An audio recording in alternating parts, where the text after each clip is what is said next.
quando os corações se encontram. A chuva caía mansamente sobre as ruas de São Paulo naquela tarde de quinta-feira. Marina observava as gotas deslizarem pela vidraça da padaria onde trabalhava, criando pequenos rios transparentes que se encontravam e se separavam, como destinos que se cruzam por acaso. Ela não sabia ainda, mas sua vida estava prestes a mudar de uma forma que jamais imaginaria. Do outro lado da rua, sob a marquise desbotada de um prédio abandonado, um homem e uma criança se abrigavam da chuva. O homem segurava a mão de uma menina pequena, seus olhos cansados observando o movimento da cidade com uma mistura de esperança e resignação. A roupa surrada, o cabelo desgrenhado e os pés descalços contavam uma história que muitos preferiam não ler. Marina tinha 32 anos e trabalhava na padaria Santa Clara há quase uma década. Sua vida era simples, mas digna. Acordava às 5 da manhã, preparava os pães que encheriam as mesas dos vizinhos, e voltava para seu pequeno apartamento no final do dia. Não tinha muito, mas o suficiente para viver com tranquilidade. E, mais importante, tinha um coração que ainda sabia enxergar o outro. Naquele dia, algo em seu peito apertou quando viu a menina tremendo de frio. A criança não deveria ter mais que 5 anos, seus olhos grandes escuros olhavam para a padaria com uma expressão que Marina conhecia bem. Era a fome. Não apenas a fome do estômago, mas aquela fome mais profunda, a fome de pertencer, de ter um lar, de sentir-se segura. Sem pensar muito, Marina pegou 2 pães franceses ainda quentes, uma garrafa de suco e alguns biscoitos de chocolate que sobraram do dia anterior. Enrolou tudo em um saco de papel e atravessou a rua, esquivando-se das poças d'água que refletiam o céu cinzento. Com licença, disse ela suavemente, aproximando-se do homem e da menina. Percebi que vocês estão aqui há um tempo. Trouxe algo para comerem.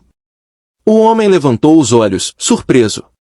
Havia tanto tempo que alguém não olhava para ele com gentileza que quase esquecera como era essa sensação. Seus olhos, apesar do cansaço, tinham uma profundidade estranha, uma inteligência que contrastava com sua aparência desgastada. Muito obrigado, senhora, respondeu ele com voz rouca, mas educada. Havia um sotaque diferente em sua fala, algo que Marina não conseguiu identificar. Minha filha, Isabela, está com fome há horas. A menina olhou para a sacola e depois para Marina, seus olhinhos brilhando com gratidão silenciosa. Podem ficar com tudo, Marina sorriu, agachando-se para ficar na altura da criança. Como você se chama, querida? Isabela, sussurrou a menina, abraçando-se ao pai. Lindo nome. E o seu senhor? Roberto, disse o homem, estendendo a mão com uma dignidade que surpreendeu Marina. Apesar da sujeira, o aperto de mão foi firme, respeitoso. Naquele instante, algo mudou dentro de Marina. Não foi pena que sentiu, mas reconhecimento. Como se, de alguma forma, aquele pai e aquela filha fossem espelhos de algo que ela própria conhecia. Nos dias seguintes, Marina passou a levar comida regularmente para Roberto e Isabela. Descobriu que eles dormiam em diferentes lugares, sempre em movimento para evitar problemas. Roberto era um homem de poucas palavras, mas extremamente cuidadoso com a filha. Isabela, apesar de tímida, começou a sorrir quando via Marina se aproximar. Por que fazem isso? Roberto perguntou certa tarde, enquanto Isabela brincava com uma boneca de pano que Marina havia trazido. Por que nos ajuda? Marina pensou por um momento, observando a menina. Porque todos nós precisamos de alguém às vezes, respondeu simplesmente. E porque sei o que é passar dificuldade. Ela então contou sua própria história. Como perderá os pais jovem, como trabalhou desde os 15 anos, como lutou para ter o mínimo. Roberto ouvia em silêncio, balançando a cabeça de vez em quando. A senhora tem um coração raro, disse ele finalmente. As pessoas olham para nós e veem apenas sujeira. Você olhou e viu gente. As semanas passaram. Marina começou a trazer roupas limpas, cobertores, remédios quando Isabela ficava resfriada. Conversava com Roberto sobre a vida, sobre esperanças e desilusões. Ele nunca falava muito sobre seu passado, apenas que tinha vindo de longe e que as coisas não saíram como planejado. Havia uma tristeza antiga em seus olhos, mas também uma determinação férrea de proteger sua filha. Um dia, Marina chegou com uma proposta. Roberto, Conheço uma pessoa que trabalha em uma ONG. Eles podem ajudar vocês a conseguirem abrigo, documentos, talvez até um trabalho. Roberto ficou em silêncio por um longo momento. Marina, disse ele finalmente, usando seu nome pela primeira vez. Você não sabe o quanto já nos ajudou. Mas preciso lhe contar algo. Naquele momento, um carro preto parou na frente deles. Um homem de terno desceu, seguido por uma mulher elegante. Roberto se levantou, segurando Isabela. Roberto! Gritou a mulher, correndo em direção a eles. Graças a Deus! Procuramos por vocês por semanas. Marina ficou paralisada, sem entender nada. Marina, Roberto virou-se para ela, os olhos agora brilhando com lágrimas.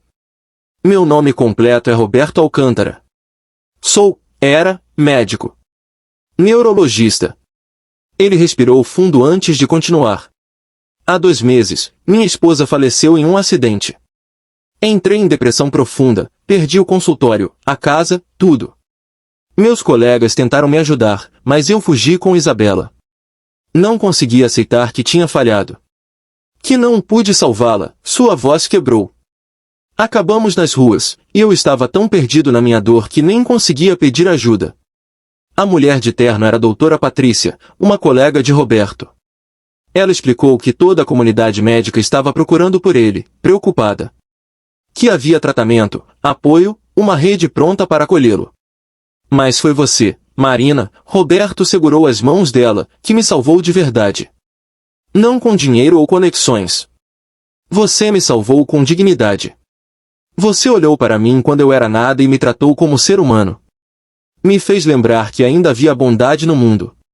Isso me deu forças para querer viver novamente. Marina estava em choque, lágrimas rolando por seu rosto. Eu só fiz o que qualquer pessoa deveria fazer. Não, Roberto balançou a cabeça. Você fez o que poucas pessoas fazem. Você enxergou além da aparência. 3 meses depois, Marina foi convidada para um evento. Quando chegou, deparou-se com uma clínica nova, linda, com um letreiro brilhante, Clínica Esperança, atendimento gratuito para pessoas em situação de vulnerabilidade. Roberto estava lá, limpo, barbeado, vestindo jaleco branco. Isabela ao seu lado, sorridente com um vestido novo. Mas o que mais surpreendeu Marina foi a placa menor ao lado da entrada, fundada em homenagem a Marina Silva, que nos ensinou que a verdadeira riqueza está em enxergar o outro. Você me deu minha vida de volta, Roberto disse, abraçando-a. Agora quero usar minha vida para retribuir essa bondade a outros. Marina chorou, mas eram lágrimas de alegria. Ela nunca buscou reconhecimento, nunca esperou nada em troca. Apenas seguiu seu coração. Naquela tarde chuvosa de semanas atrás, ela não ajudou um médico importante ou um homem influente. Ela ajudou um pai desesperado e uma criança com fome. E isso era tudo o que importava. Porque, no final, não é quem somos em nossos melhores momentos que define nosso caráter. É quem escolhemos ser quando ninguém está olhando, quando não há câmeras, quando não há recompensa além da paz de consciência. Marina aprendeu que os anjos não têm sempre asas.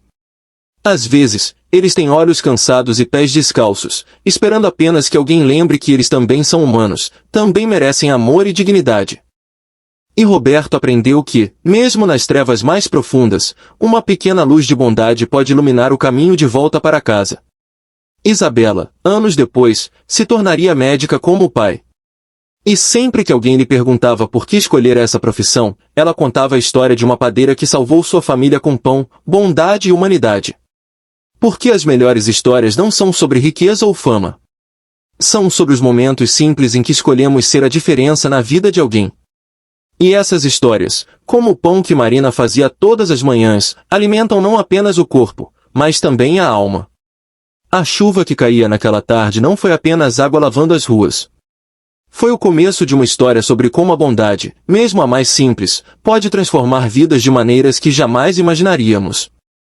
E assim, em uma cidade imensa onde milhões passam uns pelos outros sem se ver, 2 almas se encontraram e lembraram ao mundo que ainda existe esperança, ainda existe amor, ainda existe humanidade.